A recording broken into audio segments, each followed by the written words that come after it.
Here's a crazy counterintuitive thing about Netflix that most people don't know, which makes no sense, but it's true.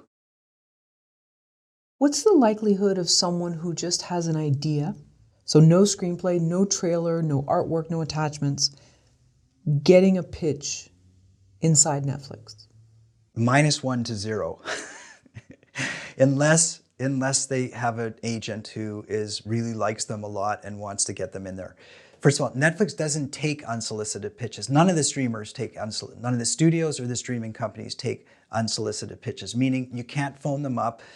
They don't have like a place, a website, or an entry point where you can phone them up and say, I have a great idea, I'd like to pitch you. It doesn't exist. I mean, they publish that. That's right on their website, okay? So the only way you can get in is with either a agent / manager, lawyers, whoever, somebody who's connected internally in there, or a distributor who's done business with them, all right? That's the only way that you can even attempt to get a pitch. So right away, you can't get in directly.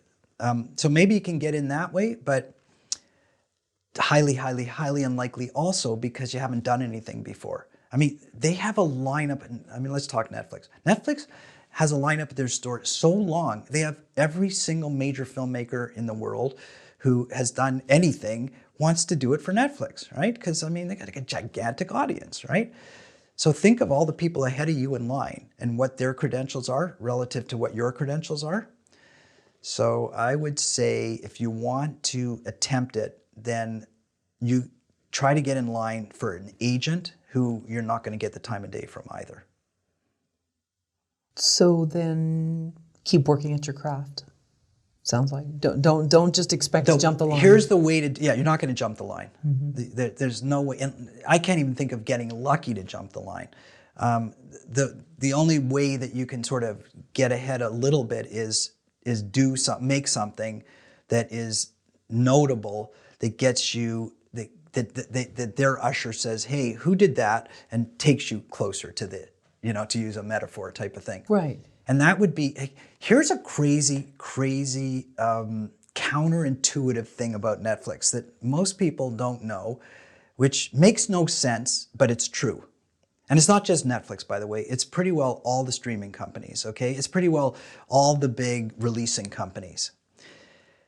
The more popular the more success you've done when you've released your movie, the more attractive you are to Netflix. So get this. You want to make a movie, you want to get their attention? Make a movie, put it onto YouTube for free, create as much awareness as possible, spend, tons of effort creating awareness, get 2 million views, then all of a sudden you're going to get onto their radar screen.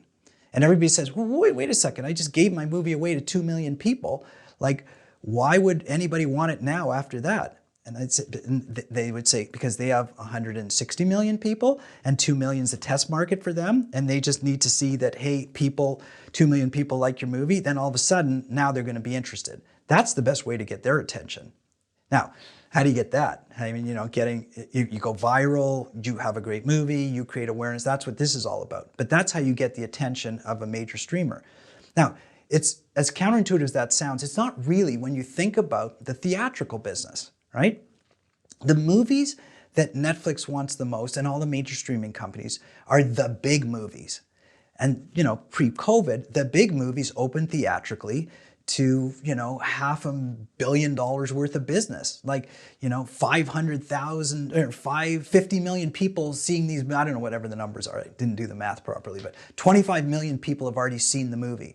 Why would anybody want that? Everybody's already seen it. But yet those are the ones that are the most coveted and get the biggest payoffs at the streaming companies. Why? Because the streaming companies believe that people want to see them again. These are big movies and they'll want to be seen twice, and then, or 3 or 4 times. And that's why they're so valuable, even though they've already been seen. You don't it's like love. You don't use it up. There's endless amounts. So, you use up 1 view with a viewer, but they have 10 more left or 5 more, whatever the case may be.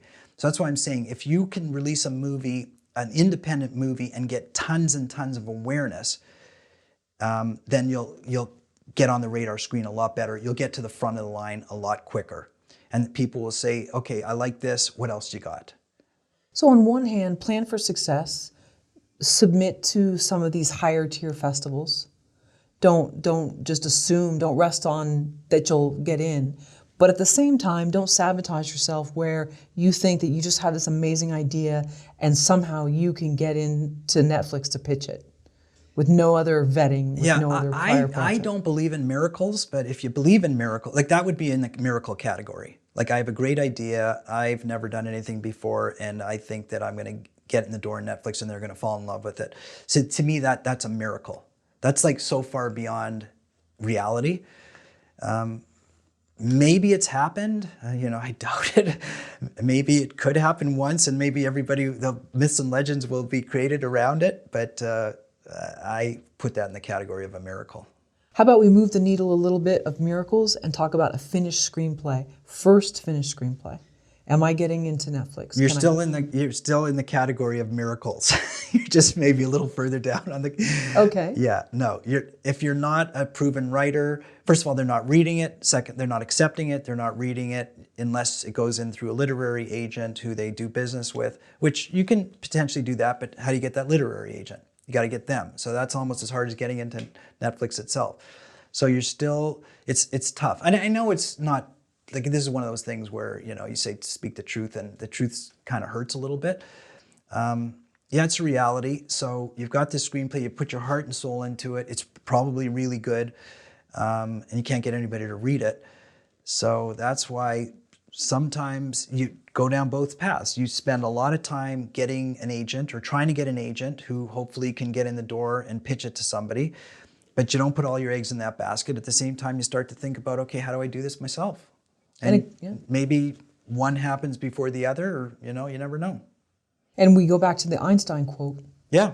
So you're not banging your head against a wall and you're trying a different route, which is more of a proven route instead of my thing is different. Because we all think our story is special. Yeah. And it's nothing against anybody's story or their writing or their skill, but you kind of have to go through certain channels. It can't just be... Yeah, like in Hollywood, and when I say Hollywood, I'm including, like not just the studios, I'm including, the big streamers now and, basically the people who control most of the eyeballs.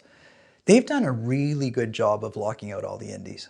They don't do it on purpose, but the reason they do it is because they deal in such high caliber product. I mean, it's a business decision, right? Like, they're dealing in very, very high-end production quality content and actors and that type of thing, and they just don't need to waste any time on indie film production. It's just, it's a nuisance. It's aggravating. Like, that's it. And again, they have so much time in a day. Why would they spend it on that when they have the resources to do so much more bigger caliber stuff, which is what they're doing? Like, look at this, what the streamers offer now. I mean, the value that they give to consumers, $10 a month for like multi-million-dollar productions with A-list actors and fantastic storylines and writing and everything like that. How do you beat that? Like, you're an indie film producer, like how do you even compete with that? So looking at it from that perspective, like, fair is fair, right? They got a business to run, they got viewers to satisfy, and they have all the resources to do it and revenue coming in from subscribers. So why do they need to focus on that? Why does any exec at a streaming company need to read an indie script when they got 50 other scripts sitting beside them written by in-house writers who are, high caliber, successful, people who are on staff? They don't. That's the reality. Because here's the thing about indie filmmaking that I'm going to give it credit for. It's generally a lot more creative than big budget film. The big budget stuff is very well done, and I love it. But it's predictable. It's formulaic. It's a lot of sequels, a lot of stuff like that, because they know what the audience wants. And they just keep giving them the same thing over and over. So the innovative stuff is going to come from the indie film world, and the big studios know that. It's just very aggravating to access it all. So once in a while there's a breakthrough, and and they have lots of innovation internally as well. They encourage innovation, from their internal writers. But the cutting edge stuff is coming from the indie film world. So that's where the indie film world has a little bit of, not an advantage, but it's a unique approach. But it's just a matter of organizing it to get it through so that it can get through the system.